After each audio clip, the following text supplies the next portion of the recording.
Estamos de volta com o Jornal da Cidade, com Ana Ruth Dantas. Nossa conversa. De volta com as informações, com as notícias, às 7h51. A partir de agora, tenho a alegria de receber aqui na bancada do Jornal da Cidade, Procurador-Geral do Estado, Procurador Antenor Roberto. Bom dia, seja muito bem-vindo ao 94 FM, ao Jornal da Cidade. Bom dia. Bom dia, Danruto. Prazer estar de volta nesse momento de celebração de 54 anos da nossa PGE. Estamos inaugurando as celebrações aqui no seu programa. Quero cumprimentar toda a sua audiência, os colegas procuradores, os nossos servidores, assessores, estagiários e residentes que nos acompanham, e dizer que essa programação continua hoje à tarde, às 14 horas. Nós vamos ter uma apresentação da nossa companhia de balé, do Teatro Alberto Maranhão. Vamos ter o bolinho e seguimos com as celebrações. Dia 23 vamos inaugurar a PGE Centro Administrativo, uma obra que nós tocamos desde que iniciamos a gestão. Dia 25 temos a corrida dos servidores, e dia 29 a gente tem um encontro, o que eu chamo reencontro de procuradores, que é o trabalho remoto muito predominante. A gente vai então voltar a reencontrar com todos os procuradores para fazermos o balanço das nossas metas do plano estratégico. 54 anos de Procuradoria-Geral do Estado. Exato. Uma procuradoria que tem um quadro de 70 procuradores criados por lei, mas que nesse momento a gente só tem 49. Esse déficit está sendo mitigado. A governadora autorizou o concurso na composição de uma ação da associação das PEN, e nós já concluímos as 3 fases do concurso de provas. Agora vão ser as correções e depois a parte de títulos, que é classificatória. Eu acredito que no início de 2025 nós já teremos os novos colegas. E aí vai ser um quadro completo, procurador, ou seja, serão os 70? Já largamos com 19 vagas. Dentro das condições financeiras do Estado, a gente vai fazendo o provimento desses cargos. Nesse meio tempo, a gente teve a extinção da carreira de assessor jurídico, que sempre foi uma carreira que eu participei dela, estratégica para o apoio e orientações administrativas, e graças à parceria com o Ministério Público, nós transmudamos esses cargos que iam ficar extintos. Eram 150 cargos aproximadamente. Metade se tornaram os nossos assessores de procurador, que é o que está viabilizando o funcionamento hoje do assessoramento aos secretários, aos dirigentes de órgãos, e a outra metade vai ser de um concurso específico de analista jurídico, porque a carreira anterior de assessor jurídico tinha escrito nela atribuições que repetiam as atribuições do procurador, e o Supremo então declarou inconstitucional, mas preservou o direito adquirido dessa carreira aos atuais ocupantes. O senhor falou sobre analista jurídico. Essa metade das vagas vai ser para analista jurídico. Então, no futuro concurso. Então é um outro concurso? De analista, certo? E agora nós já temos por provimento em comissão os assessores, que é com isso que a gente consegue, digamos, duplicar ou triplicar o trabalho de um único procurador, já que hoje estamos com esse déficit imenso. Com esse déficit. Esse concurso de analista jurídico, o senhor acredita que deve ser... Vai entrar na programação. Nós temos um termo de ajustamento com o Tribunal de Contas, está em discussão. Claro que isso já é parte de uma decisão judicial, portanto, entra de forma privilegiada, e vai entrar na programação dos anos 25 e 26. A gente conversa com o Procurador-Geral do Estado, Antenor Roberto. Procurador-Geral, aproveitando a presença do senhor aqui, 54 anos de Procuradoria do Estado. Qual é a função, qual é o trabalho que realiza um procurador do Estado? Eu faço essa pergunta bem didática, claro, para esclarecer aos nossos ouvintes que dizem, procurador disse isso, procurador indeferiu o meu pedido de aposentadoria ou qualquer coisa que o valha. Veja a relevância. Que faz? A carreira de procurador está inscrito na Constituição dentro das funções essenciais da Justiça, na denominação de advocacia pública. O artigo específico trata das procuradorias, é 132. Ou seja, cada ente federado, inclusive o Distrito Federal, tem uma procuradoria. E nós temos como atribuição a exclusividade da atividade judicial e extrajudicial, que é exatamente a consultoria, a parte de consultoria. E você imagina nesse momento aqui toda a solidariedade ao Rio Grande do Sul, que você falava, o papel dos procuradores do Estado do Rio Grande do Sul nesse momento. Porque todas as contratações, todas as atuações emergenciais exigem exatamente que você use a legislação atual de uma forma extremamente ineta e criativa, porque você não pode seguir o rito ordinário, porque você não vai acudir as pessoas. Nós fizemos isso aqui na pandemia. O protagonismo da PGE durante a pandemia, usando exatamente o regime da lei 13.979, que era aquele regime extraordinário de contratações, foi que viabilizou salvar muitas vidas, a gente conseguir ampliar o número de leitos rapidamente. Então, o protagonismo da PGE aqui na pandemia é apenas um exemplo do que nesse momento os colegas, por exemplo, do Rio Grande do Sul estão fazendo para ajudar com os recursos que estão chegando, inclusive em forma de doação, aquela ação se viabilizar do ponto de vista legal. Procurador Antenor Roberto, como a Procuradoria-Geral do Estado, qual o olhar da Procuradoria hoje sobre essa temática da judicialização da saúde? A gente sabe que é uma temática extremamente tensa, nervosa, e cada vez aumenta a demanda no judiciário, naturalmente para a Procuradoria. Como é que está sendo tratado isso no âmbito da PGE? Deixa eu lhe dar uma panorâmica. A primeira das atitudes que nós tomamos na nossa gestão foi assim: nós temos que primeiro olhar como fazer a PGE gerar receitas. Então, nosso primeiro olhar foi a questão da dívida ativa. Para você ter ideia, a gente conseguiu, nesses últimos meses, substituir a chefia lá, porque o chefe se tornou corregedor, e eu, na ausência de procuradores, para minha felicidade, o atual adjunto se tornou também o chefe da dívida. Você imagina que nesse meio tempo que ele assumiu, nós já conseguimos subir de 16 milhões de arrecadação à dívida para 27 milhões. Isso com padronização de procedimento, inscrição no Serasa. Estamos agora no PJE 4.0, que o tribunal sempre quis isso, a gente está tendo essa parceria, que é um processo totalmente eletrônico. Estamos planejando alcançar grandes devedores a partir de 1 milhão, e hoje nós vamos inaugurar, junto à justiça especializada na questão de sucessão, por exemplo, o imposto de transmissão, causa mortes e doações, que era muito desconfortável para os administrados dependerem dessas avaliações.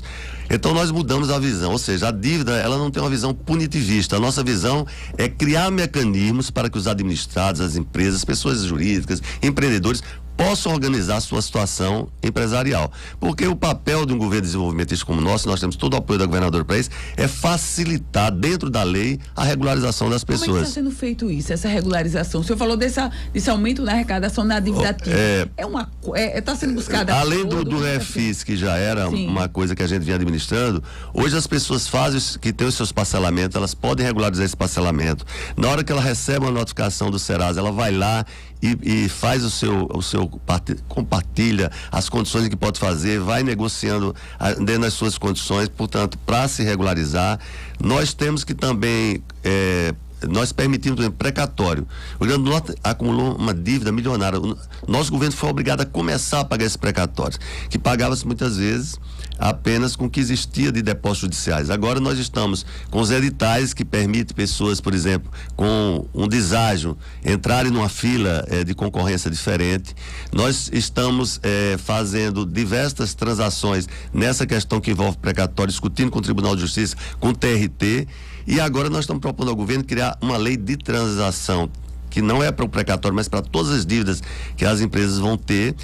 Para você ter ideia, em precatório nós inovamos agora o seguinte: você tem um crédito a receber do Estado em precatório, mas você tem uma dívida na fiscal. Então fizemos a primeira experiência desta composição também. Encontro de contas. Então são coisas que nós estamos inovando, sempre buscando a facilitação e continuar entrando recursos no Estado do Rio Grande do Norte. Mas se a gente busca na receita da dívida, nós temos que estar sempre criando créditos novos. Por isso a gente correu para o nosso Conselho Fiscal. Porque se o Conselho Fiscal não funciona bem, você não tem créditos novos surgindo para você executar. Então, nós também tivemos essa ação. Na chefia do Contencioso Fiscal nós temos a doutora Magna, e na liderança do nosso Conselho Fiscal nós temos a doutora Vanesca Galvão. E então, nós estamos conversando com a governadora agora, o governo, para criar a lei de transação que alguns estados já criaram. São Paulo está vendo essa experiência e está tendo uma boa solução. Significa o seguinte: você não precisa mais ter a lei do refis. Você vai ter um refis permanente. Certo? Você cria padrões em que na composição, em diferentes situações, diferentes perfis de devedores, você vai permitindo aquela pessoa se regularizar durante todo o exercício financeiro. Então isso é uma coisa... Isso aí é para dívida ativa, não é para dívida ativa e transações que começam. Nós vamos desenvolver, alguns estados são mais conservadores, mas nós vamos desenvolver a Secretaria de Fazenda para que essas tratativas já comecem no processo administrativo. Então é sempre alargar o olhar da regularização das nossas empresas, empresas, dos nossos empreendedores. Por outro lado, nós temos o nosso contencioso. Só um detalhe, o senhor falou sobre esses 27 milhões, isso foi no intervalo de quanto tempo? Desses meses que o doutor Santana assumiu, quer dizer, é praticamente de meados de janeiro, creio, início de fevereiro para cá. Então, é com todas essas medidas articuladas que nós conseguimos implementar essa receita. Agora, veja bem o papel da Procuradoria. Nós também sofremos demandas. Sim. E nessas demandas, muitas vezes, a nossa tese não é a vitoriosa, mas nem por isso menos importante a nossa atuação. Porque é como você vai pagar para não pagar em excesso. Então, eu pedi um levantamento do nosso setor de contadoria. No ano de 2023, nós conseguimos economizar, portanto, você pede X, mas a gente prova na justiça que é X menos Y, sim, por exemplo. Então, nós economizamos mais de 271 milhões do ano 2023. Esse ano agora, nesse quadrimestre que nós estamos, nós já economizamos mais de 91 milhões. E isso foi preciso tomar medidas, porque nós temos um setor de contadoria que era apenas uma subprocuradoria, uma subcoordenadoria, nós transformamos numa coordenadoria para motivar a equipe. Então eu quero aqui dizer que todo esse trabalho é fruto de uma equipe de procuradores e procuradoras, de assessores, de estagiários residentes, nossos servidores. Então é uma equipe trabalhando sempre para buscar melhorar receitas. Mas eu dou outros exemplos de ganhos que nós estamos tendo. Na área fiscal, nós temos uma discussão sobre a questão da cobrança, os mecanismos de cobrança do ICMS junto ao consumo. Isso é uma polêmica que foi bater no Supremo. A tese que a PGS se associou foi a vitoriosa nacional. Significa que hoje nós já vamos buscar, junto a alguns depósitos que estão na Justiça, levantar esse depósito em favor do Rio Grande do Norte. Isso quer dizer quanto, procurador? Isso nós não temos os valores estimados, mas são contas altas que envolvem empresas de telecomunicação, por exemplo. Então são valores altos. Por outro lado, nós temos o nosso núcleo, porque nós funcionamos com a sede em Natal, temos a nossa unidade aqui em Candelária, que junta o contencioso fiscal e a dívida. Vamos ter essa sede nova no centro administrativo, onde nós estamos levando licitações e contratos, procuradoria administrativa. Você inaugura agora, em agora dia 23 de maio, 10h30, com a presença da governadora. E temos também a subprocuradoria do consultivo, ou seja, são exatamente as secretarias vão ter mais perto dela os procuradores que dão essa assistência mais direta junto à questão da orientação dos contratos, da organização dos procedimentos, e o consultivo, porque trata diretamente com a governadora. O consultivo atua nas ações que faz a defesa nas ADIs, ações de inconstitucionalidade que o Estado tem que suportar muitas vezes nessas discussões, ADPFs, a descumprimento de preceito constitucional, informações de mandato de segurança, porque nós fazemos a defesa não só do Poder Executivo, nós fazemos a defesa do Poder Legislativo, Tribunal de Contas, Poder Judiciário e Ministério Público quando eles sofrem seus conflitos judiciais. Recentemente nós tivemos casos em que o Ministério Público pediu para nós fazermos a defesa, que são demandas de servidores contra o próprio Ministério Público. E nós temos também, além dos núcleos aqui de Natal, nós temos um núcleo funcionando no interior. Nós temos Pau dos Ferros, Caicó e Mossoró.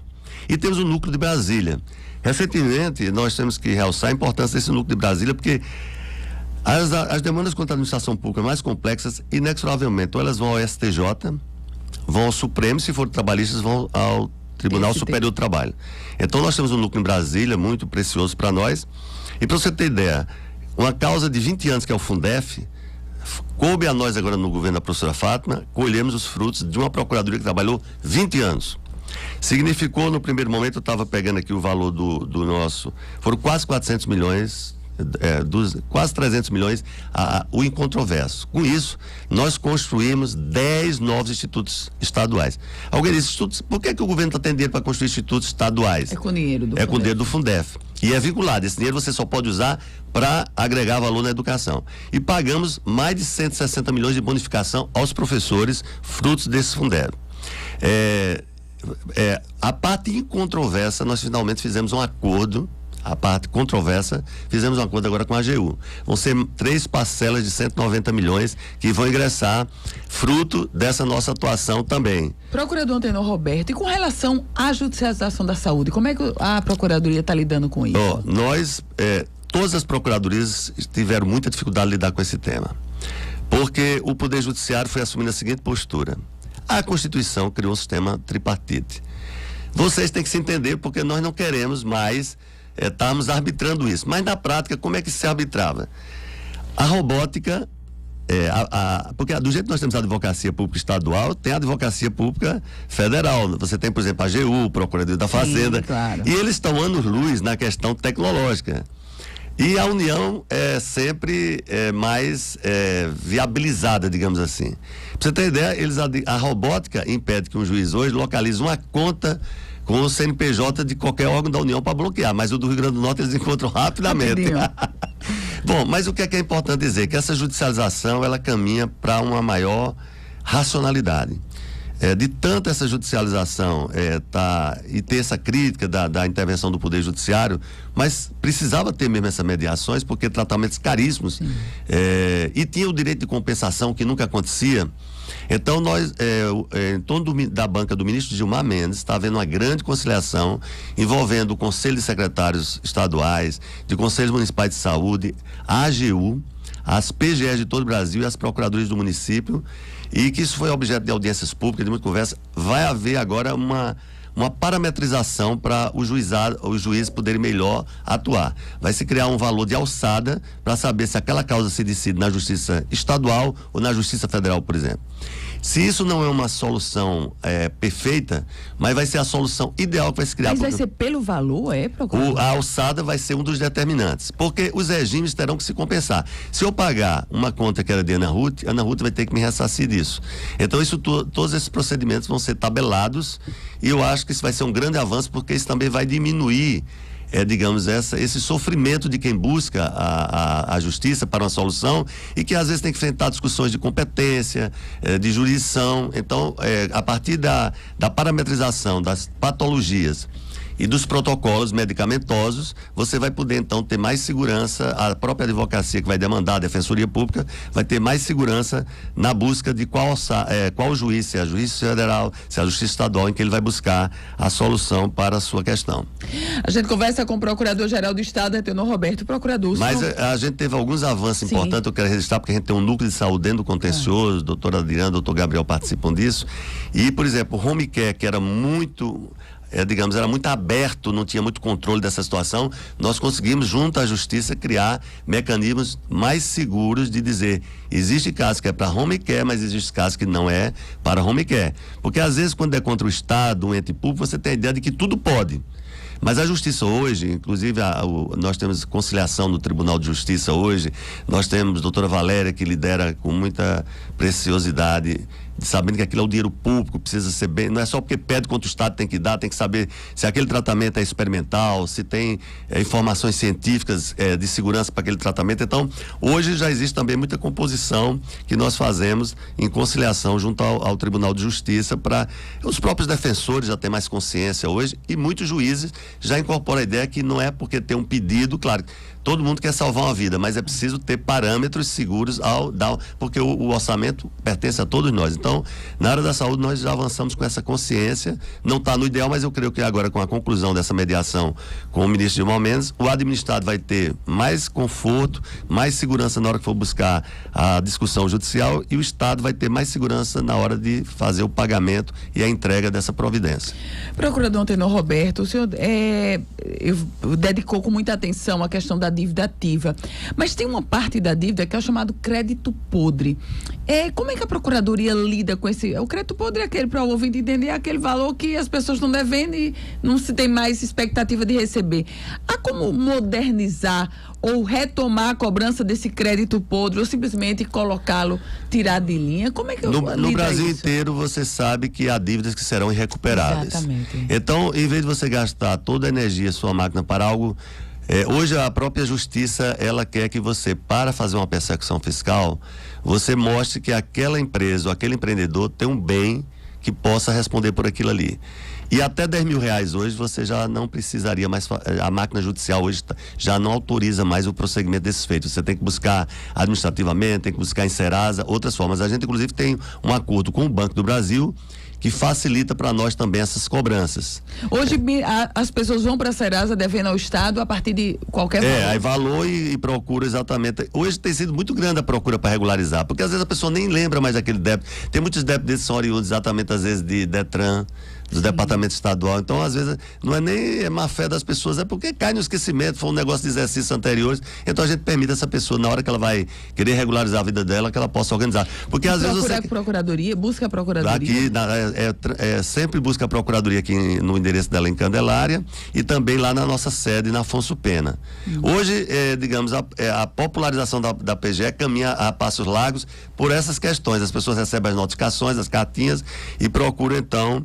E é como eu disse, nós não temos uma visão punitivista, é sempre a educação fiscal, é sempre procurar. O nosso secretário de Fazenda também, doutor Cadu Xavier, tem essa visão. Então, a integração da PGE com a Fazenda aqui é um facilitador, porque em muitos estados eles são antagônicos, brigam muito, disputam por espaço. Aqui não, aqui a gente dá as mãos e trabalha, porque é um governo muito integrado. E aí nós temos também outras especialidades, né? Essa do contencioso que eu falei, que é liderada por doutor João Coque, que dá toda essa economia para nós, sobretudo na fase de execução, e também teses jurídicas importantes, relevantes, porque não é o fato de ser uma demanda do servidor, que ele tem razão sempre. Mas nós estamos, por exemplo, na questão do patrimônio e meio ambiente, nós temos questões extraordinárias. É chefiado pelo doutor Zé Marcelo, mas temos o doutor Salles, a doutora Mágica. Você tem ideia? A governadora tem a PGE de uma forma muito próxima dela, porque ela valoriza muito a PGE. Nós hoje estamos parametrizados em profissão com qualquer procuradoria do Brasil. E com esses assessores, que foi um facilitador para a gente conseguir suprir esse déficit, você tem ideia, nós entregamos ao governo e Fátima tem um diferencial. Todo ato que ela entrega, um serviço, uma obra, ela fala do papel da PGE naquilo ali. Então é muito educativo o que ela faz. Então nós fizemos recentemente, por exemplo, o lançamento da restauração das estradas. E ela disse, obrigado à PGE, porque sem a PGE nós não conseguiríamos o formato jurídico para chegarmos a esse edital. Ou para chegarmos à contratação, como foi o caso da recuperação das estradas. Nós já estamos na fase das contratações, da assinatura das ordens de serviço. A da estrada da produção, mais um trecho foi feito agora, foi um edital. E a Oiticica. Oiticica é a obra mais fantástica, um reservatório hidrossocial, porque nós fizemos uma nova cidade, um novo comércio, uma nova indústria. E para desapropriar aquilo ali, tinha que ser a PGE. Supressão vegetal, entra a nossa parceria com o IDEMA, porque nós temos o meio ambiente dentro da nossa Procuradoria do Patrimônio, que é com o doutor Mágico Madruga, como eu disse, chefe do doutor Zé Marcelo Setor, e doutor Salles, que é o professor de Direito Agrário da Universidade.